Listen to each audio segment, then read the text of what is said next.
When religion and politics travel in the same cart, the writers believe nothing can stand in their way. These are the words of George R.R. Martin. Welcome to the maiden edition of Politics Explained, a program birthed out of the need to educate Nigerians on political issues. Time and time again, many Nigerians have confessed that they are not interested in politics because they simply cannot understand it. The ambiguous terms, the heavy policies, the constitutional jargon. That is why this show was created, to break things down, to ask the questions that ordinary people ask in their homes and workplaces, and to explain governance in ways that are relatable, clear, and accessible to everyone. My name is Oluwayemi Adelako, and I'm your host for today. Today's topic is one that sits at the heart of Nigeria's identity: secular state, religious society. Can Nigeria separate faith from governance? Scholars have debated this for decades. The Enlightenment thinker John Locke argued that the head of any society depends on the separation of civil authority from spiritual authority. Yet, sociologists like Emily Durkheim insisted that religion is the soul of the society, a glue that holds people together. Nigeria stands exactly at this crossroads. Historically, nations have always struggled with this tension. In ancient empires, from Rome to Egypt, political leaders were often seen as spiritual leaders, but the rise of modern states introduced the idea of secularism, championed by philosophers like Jean-Jacques Rousseau, who warned that when religion dominates government, individual freedoms can be threatened. And yet, Nigeria remains one of the most deeply religious nations in the world. From independence in 1960 to the adoption of Sharia court in parts of the North, from the role of missionary schools in the colonial era to the powerful influence of religious leaders on election today, our history shows a constant negotiation between state neutrality and religious identity. This conversation is more than academic. It touches everything: policy, justice, unity, women's rights, economic decisions, and even foreign relations. To help us navigate these complexities is a distinguished guest, Olumuyiwa Olusesan Famelusi, a professor of social ethics and the sociology of religion, and the immediate past head of the Department of Religious Studies, University of Ibadan. Professor, it's an honor to have you this afternoon join us. Thank you. Yeah, welcome on board. Thank you. So my first question to you, Professor, this afternoon, is that Nigeria constitutionally is a secular state. But then when we talk about a secular state and you look at Nigeria, you also discover that we are also religious in a sense. So how will you interpret this contradiction? Thank you. This is an interesting matter to discuss. Right. What we have in the Constitution could be understood as theory. But what obtains is the practice. A scholar has argued in respect of this in a paper titled Between Theory and Practice, an examination of the role of the status of religion in the Constitution of the Federal Republic of Nigeria. It is not expressly stated that Nigeria is a secular state, but it is implied because of what we have in some section. That is, the governments of the federations are not adopt any religion as state religion. And there must be freedom of worship.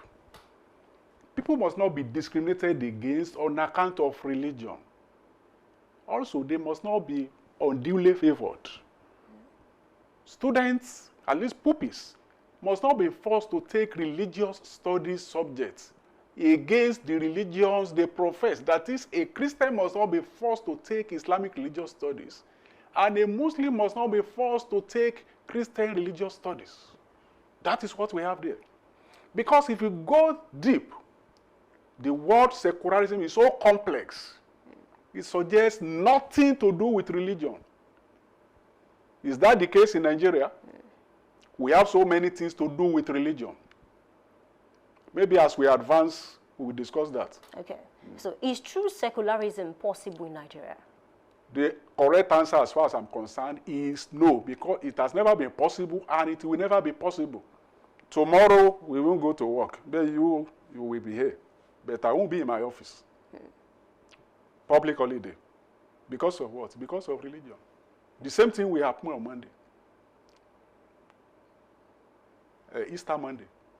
Last 2 weeks, 2 days during the end of a Ramadan. And it goes on like that, and so many other things that happen in the matter of religion in the so-called secular state. So absolute secularism is not possible. So is there any advantage of religion to politics? Because a lot of persons are saying, okay, if we are not enjoying the relationship between religion and politics in Nigeria, why then can we not separate both? We cannot separate both. Cannot separate, they are inseparable. Because the same set of people who are into politics are also into religion. Thank God 2027 is hovering at hand. And the journey has started. We see politicians moving from one religious center to the other, soliciting support, praying for, soliciting for support and endorsement. That happens every 4 years. Whether there are advantages or disadvantages, nobody will say. Because the people will want to visit, or they want to visit places where they can be voted for. And that is why we make mistake of prioritizing religion in the matter of politics. Sometimes we abandon competence. We focus on religious affiliation. Whether somebody has done it before, somebody has been tested before or not, so far the fellow belongs to my religion, I will say he or she is my candidate. But we cannot separate religion from politics because religion itself is political. In what sense? In many senses, as the case may be, if that is allowed. Where 2 or 3 people are gathered, God is there. That is the Bible. But where 2 or 3 people are gathered, there is politics. The one who is not around or present will be discussed. When he or she comes in, it will be as if nothing has been discussed. Even within the family, there is politics. Between the father and the children, between the mother and the children, and all these things are there for us to understand. What we are saying is that politics is everywhere. Some major religious scholars like J.S. Mbiti and Bolaji Idowu are of the opinion that Africans are notoriously religious, and that's J.S. Mbiti. And Idowu is of the opinion that in all things, Africans are religious. I want to say that human beings are notoriously political. There is politics in everything, including religion. You know, even in religions, so to say, leaders emerge. How would leaders emerge without politics? But comparing both now, will you say that the politics in the family is more healthy than the one we see in It depends on the perspective. Okay. If somebody comes from maybe a polygamous family, it is the fellow that will tell whether the politics is healthy or not. Politics is politics. And I want us to ignore an impression that politics is a dirty game. Why? Well, I was at a program many years ago, Okay. and a bishop, still living, that's Baba Archbishop Ladigbolu, he was preaching, and he said, even among us members of the clergy, there are bad eggs. So the point is that in every profession, there are good eggs and there are bad eggs. So we cannot say politics is bad in its entirety or it is good in its entirety. But some politicians are dirty in their conduct. That is why politics is misunderstood as a dirty game. And as long as it is misunderstood as a dirty game, clean people will be running away from it. And bad people will be leading us. They will be complaining. Some people will even stay away from voting. They don't want their integrity to be soiled, this and that. So as long as we continue doing that, the future is bleak. Okay, something happened recently. INEC released a timetable for the elections, the coming elections. And then, of course, some group actually came out to say we are not going to accept the timetable because it's going to clash with Ramadan. Yeah. And then you cannot expect people to go on the queue when they are fasting trying to vote. What do you make of that? Yes, it makes sense because whether we are in a secular society as they are claiming, we still have to respect the sensibility and feelings of others. I think the matter has been resolved. Okay, if all Muslims stay away from voting, what are we going to have? So I think the matter has been resolved, that the date has been shifted. That is good, and it is healthy in a pluralistic society like Nigeria. So INEC cannot say, Muslims, that's your own problem. We have fixed it, we have fixed it. No. Is their right? And I'm not a Muslim, but I know that it is laborious to fast for 30 days, to wake up in the morning to fast, and Christians also fast. But I don't want to say one is stronger than the other, but Muslims have every right to complain if that thing did not go on well with them. So the federal government must be sensitive to the yearning of others, and they have the right to express their feelings. Okay, something similar actually happened, and then the reason why I'm going to make reference to it is because Nigerians are saying once you open door for a certain situation, other things will always come in. And then something similar happened when the president appointed the INEC chairman, Judge Joash Amukwito, who is a Christian. A particular Muslim group came out to say they are not going to accept his appointment. Why? Because of certain things he said in the past in his write-up, about Christians and Muslims. Where there will always be complaints, people will always want things to go their own way. But the president or the government cannot address everything.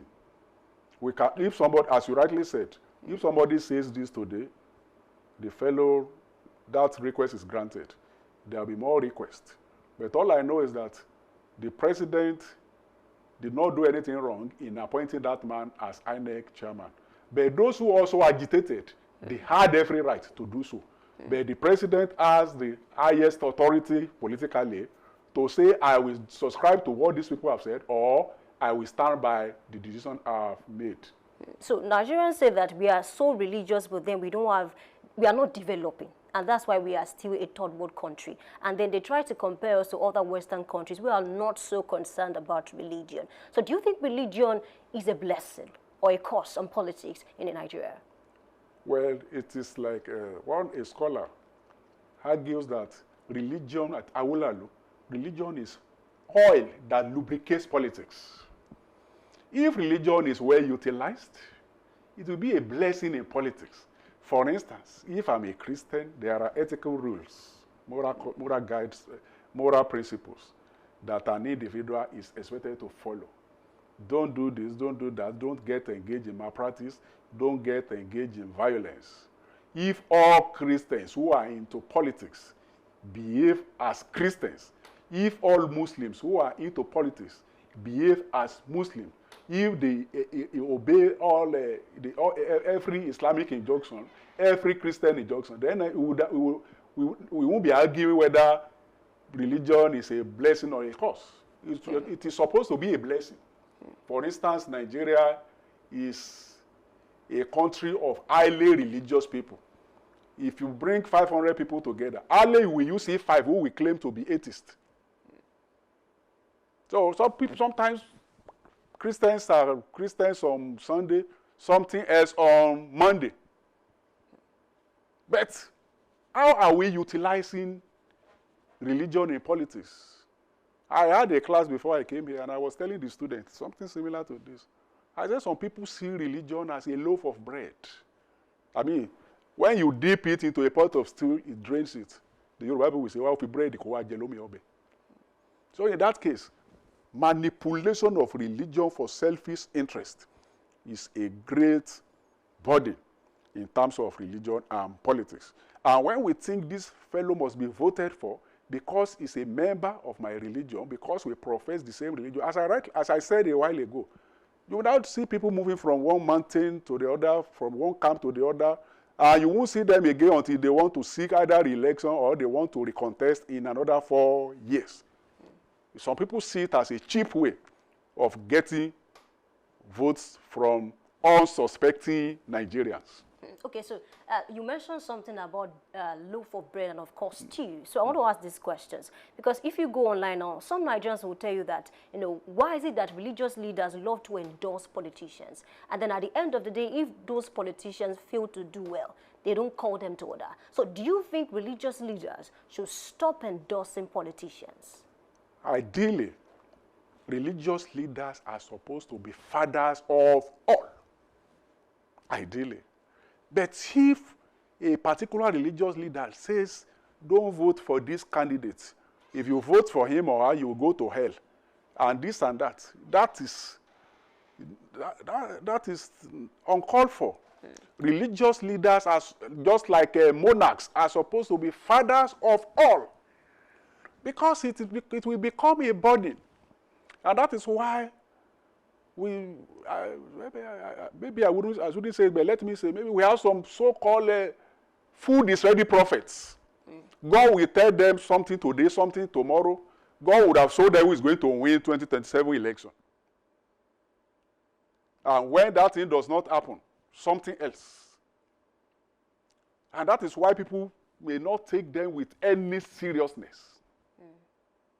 Somebody said, if you, many years back, if you vote for this candidate, you'll be shown the way to hell. And in his or her territory, let me put it like that, the political party, the fellow spoke against, won. So those leaders, how well can they even command their followers? They are supposed to be fathers of all. They should stop, ideally, they should stop, at least, they should stop openly endorsing any candidate. And if they cannot do that, then let them call them to order. Though I supported you, I endorse you, but this trend is, I'm not part of this trend. They don't call them to order, according to some Nigerians, because of the advantages that they are gaining. And so they feel like, okay, if I call this person to order now, how am I supposed to visit this person if I need anything, in the future? That is why we may still understand that even some leaders themselves, maybe they have interests in what former Governor Fayemi described as stomach infrastructure in 2014 in Ekiti. So they too, maybe they need support from the government, and some of them, if the government in power is in their good book, or they indirectly belong to the party in power, then they have no choice but to become an apologist of that government. So anything that government does is good. But if it's the opposition, something else. And that is the human in us. We may not blame those people. They may be men of God, but they are not God. There is a difference between a man of God and God. There are so many things men of God will do that God will never do. I wouldn't know if God will say, this is my candidate. But a man of God could say that. If a man of God says that, then the followers also have their own sense of reasoning to say, well, that the Jew or my father in the Lord has said this. My own opinion is that this is my own position in respect of this. Okay, just before we continue, you said something, and that's why I would love us to listen to the opinions of the people just before we continue. And I would love us to listen to them and then what they have to say about this particular matter. Religions and politics are not the same. But in Nigeria, we tend to marry them together in order to gain some kind of certain position. When sitting for certain position, that is when you know it's not a Muslim, it's a Christian. It depends on who is heading or who is going to give you that privilege or privileges. If it's a Muslim, you have to be a Muslim. If it's a Christian, then you have to be a Christian. That is where you cannot really differentiate religion and politics in Nigeria. Religion has not really helped politics. Rather, it is causing issues. Most of the issues we have in Nigeria is because of religion, vice versa. Because of poverty, we have drafted everything into religion. Because of poverty, they know that this is what people want to hear. And they go and promise them based on what they want to hear. By the time they get the power, they go there and begin to do some things that will not benefit, those people they have promised. It's something we can't separate because it's what they taught us from the church and the politics. I think they work together, like to mobilize people, to engage people in community, to let them know what next to do in the environment. So in area of mobilization, politics work with religion, both the Christians and the Muslims, which I know. All right, Prof, I would love you to speak to those comments because a lot of them are saying because Nigeria is a poor country, so it's easy for the politicians to just use that poverty, they weaponize it, and they ensure that they get what they need. Do you agree? You will agree with me that all the points raised are no different from what Right. I have said. Religion is central to everything, to politics. Even on campuses, there is religion in student politics. Everywhere. And poverty is also a problem. Poverty blindfolds. It beclouds the sense of reasoning. So I agree with them. So we could project total separation of religion from politics, but it will not materialize. What if we eradicate poverty? Well, I'm not a pastor, but what my Bible tells me is that the poor will always be with us. So we can only struggle to alleviate poverty, but total eradication, then we will no longer believe in God if everybody is wealthy. Even some people have poverty mentality that even when they have money, they still behave like somebody, like those who are poverty-stricken. So we cannot eradicate poverty. We can only minimize it. Of course, some political thugs wouldn't have been political thugs if they are gainfully employed. That's one thing. Now, let government provide job. Let those who have gone entrepreneurial be encouraged. You say people should go, there will be employers of labor. They will try to do that, but no patronage. So not that people are lazy, but to say that poverty will be eradicated, we can only talk in terms of it being alleviated, not total eradication. God created us in different ways. Some people will not appreciate poverty if they do not see those who are wealthy. Those who are wealthy will not understand if they do not come across those who are poverty-stricken.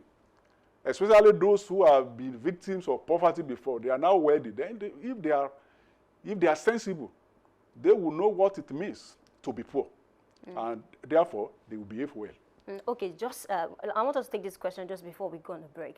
How much of religion do you think contributes to insecurity in Nigeria? Well, because of politics again. Religion is a major factor in insecurity. And one would go back to what the Constitution says, or what people think in terms of the secular nature of Nigeria. If we are actually in a secular society, I'm practicing my Christianity, my friend is practicing his Islam, the other friend is practicing his traditional religion and other religions that we have around. If we behave according to what is stated in the Constitution, then there will not be any problem. But because the Constitution is roundly violated, ignored, where religion is not necessary, we bring it in, then insecurity will be a problem. That's what our forefathers, especially in the Southwest, did not experience. There are places where one will not even know that these people are both Christians and Muslims. I had a PhD student who work on religious harmony in a particular community. I won't mention the community. But in that community, Christians and Muslims work together. Even if a mosque is organizing fundraising, pastor will come there to contribute money. And sometimes inter-religious marriage. And all this, the place is peaceful. And at the end of the day, there is high level of development because of the peace that is reigning in that environment. So that is the point. All right, I get that point. You mentioned traditional religion. I would love us to talk about that when we come back, Okay. After this break. We take a short break now. When we come back, we move on to another question. And of course, many more questions on this particular segment. Please stay with us.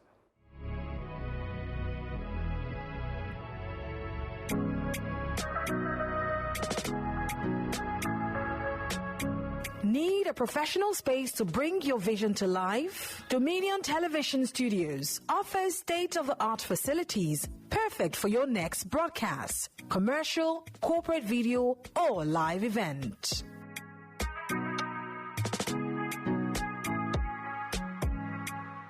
With flexible rental options, cutting-edge equipment, and a supportive team, we provide the perfect environment for high-quality productions. Unleash your creativity.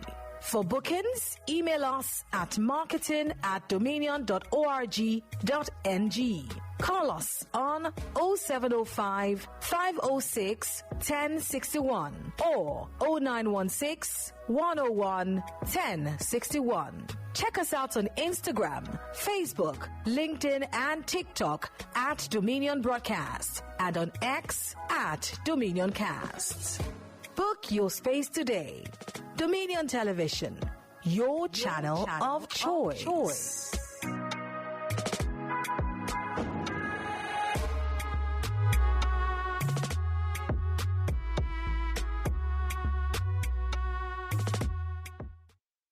I welcome you back. Thank you for staying with us. I see our Professor Famulisi here with me in the studio. And then you mentioned something about traditional religion. And I recall that during the 2023 general elections, when the APC, came out with a Muslim ticket, the Muslims, said, okay, it's fine. Some Muslims were actually against it. And some Christians also came out to say, we are not going to allow this. Nigeria is secular, but it's also religious. Why should you come out with a Muslim ticket? So my question now is, why is it that the traditional religion is not as loud, compared to other religions in Nigeria? Thank you. In the first instance, if we are actually in a secular society, the Muslim ticket wouldn't have caused any problem. But that suggests that we cannot do away with religion. Now, maybe I need to explain that the Muslim ticket of the APC 2023 was a strategy. I won't say more than that. Sentiment doesn't win election, but strategy. I won't say more than that. Now, traditional religion is not loud because sometimes many Christians have one leg in traditional religion.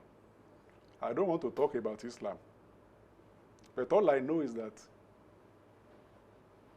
many of those who patronize traditional practitioners, you probably could see them as Christians, or probably they belong to other religion during the day. No official declaration of public holiday for traditional festival in Nigeria, except some states that have adopted it. They call it Isese Day. Now, traditionalists have not come out to even agitate for it. Maybe as a student of religion, I will tell you that traditional religion is seriously segmented. There is no central point. Which religion are we going to declare public holiday for? Even in Yoruba land. Is it Ogun? Is it Sango? Is it Oya? Is it this and that? And somebody said in a particular town in Yoruba land that it is only one day of the year that sacrifices are not offered. So there is no common ground among practitioners of traditional religion because of its high level of segmentation. No common point. In Nigeria, I know there is one Christianity. I know there is one Islam. In fact, an argument by J.S. Mbiti is that we cannot talk in terms of African traditional religion, but African traditional religions because of this. So if it is African traditional religions, how many are they? How many days of the year will be declared as public holiday while a particular festival is being celebrated? So that accounts for why African traditional religion is so quiet. And I will say, as a scholar, that African traditional religion is accommodating. That is the point. So, what you cannot tell a Christian, you may tell a herbalist, and will not agitate. Hardly will a traditionalist come out to say there is nothing in Christianity or Islam. But there's something we call religious particularity that will make a Christian to think that his religion is the best. That will make a Muslim to think that his religion is the best. Not that something like that does not happen in traditional religion, but not as loud, to borrow your language, as Christianity and Islam.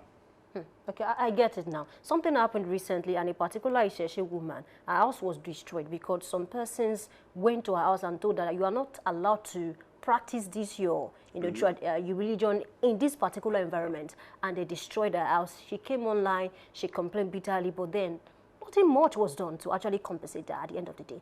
Do you think it's as a result of the system, or maybe just a fault of those persons? Because if the system can allow you to do that to somebody, and then those persons, do not face the law, how do we balance that is a violation of the right of that woman to freedom of worship. All I know is that even if our mode of worship is disturbing the community, people shouldn't have taken the law into their hands. There must be an appropriate body to maybe Ministry of Environment. Because we know that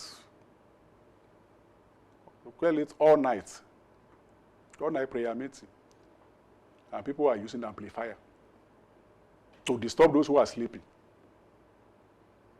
And that means people are not made, they are not encouraged to enjoy what we call freedom of worship. And you will know that, as we were taught in elementary government in those days, right must go with duty.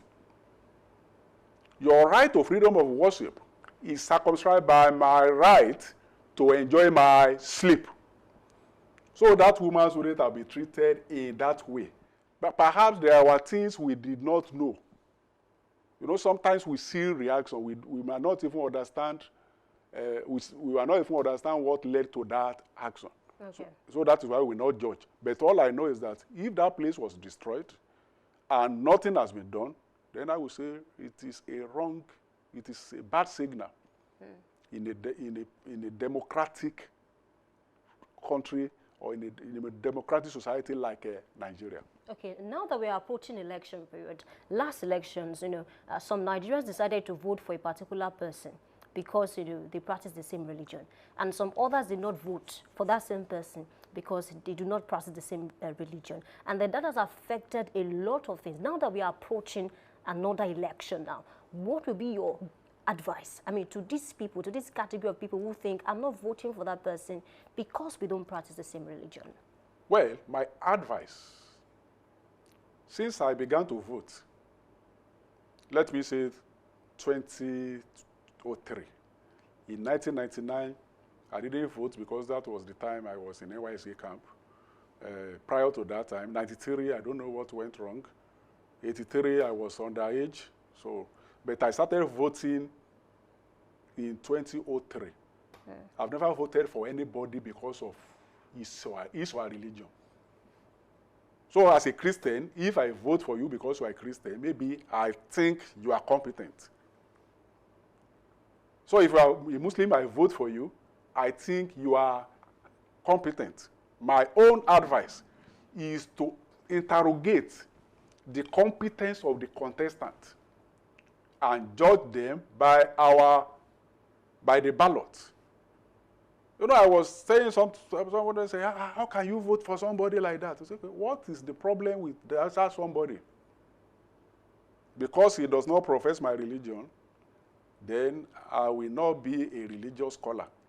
If I still say you must vote based on religion. And so much incompetence could arise from voting on religious line and not on competence. I will say, let us dissect the contestant. Let us know their antecedents and use that to judge based on how we are going to cast our vote. But I don't subscribe to people saying it is the turn of Christian, it is the turn of Muslim. I've never done that. I would rather not vote instead of voting for somebody who is not competent or who I think is not competent because he's a Christian like me. So competence for you supersedes religion. That's why I said you may ask me after the program, who did you vote for in 2003, 2007, 2011, 2015, 2019, 2023, and who are you going to vote for in 2027? I will tell you, if the fellow is a Christian and I think he's competent, I will vote for him or her. But if he's a Christian, he will attend the same church, and I think he's not competent, I will not vote for him or her. That's my own. Competence supersedes religious sentiment. I read a particular article and the person said, if you look at, the people who don't vote for somebody because of religion, most of them are not really learned. So what is the role of education in terms of, people actually voting for somebody because of religion or because of ethnicity? Is it majorly about religion? Now, everything, in fact, education? Thank God for a program like this. It is enlightening. Another problem after religion is ethnicity. And when the two are combined, in fact, we now have hyper problem. He's a Yoruba man, therefore he's my candidate. He's from the East, therefore he's my candidate. He's my brother, therefore he's my candidate. There is need for constant enlightenment. The forum like this, let people know. Somebody was quoted to have said, that was in 2022, that God will punish him if he did not vote for Tinubu. The following day, the fellow came out to say, that God will punish us, quote, collectively. Those who voted for Tinubu? That the fellow was, journalists, you know how you report now. Okay. That God will punish us if we do not support Tinubu. That was what was reported. It's clear now. But the fellow came out the following day that I did not say that. I only said God will not be happy with me if I do not support Tinubu. And the fellow is a Christian. But he now gave reasons for saying that. To him, the reasons are valid. What I'm saying is that if a Christian could say that, there could also be a Muslim who will say that, come what may, I will support a Christian candidate. And the fellow doesn't have to come from your ethnic group. That's why nothing blindfolds more than religion and later ethnicity. And those are the two problems we have in the political terrain now. Yeah. So as the momentum of 2027 is gathering, we see ethnicity, we see religion. You see people visiting camps here and there, political leaders here and there. And that's why they say, by 2027, this, 2030, even 2059, 2099, people have already designed the plan as if God is not the one who will stamp whatever they have. So it is time to stop playing God.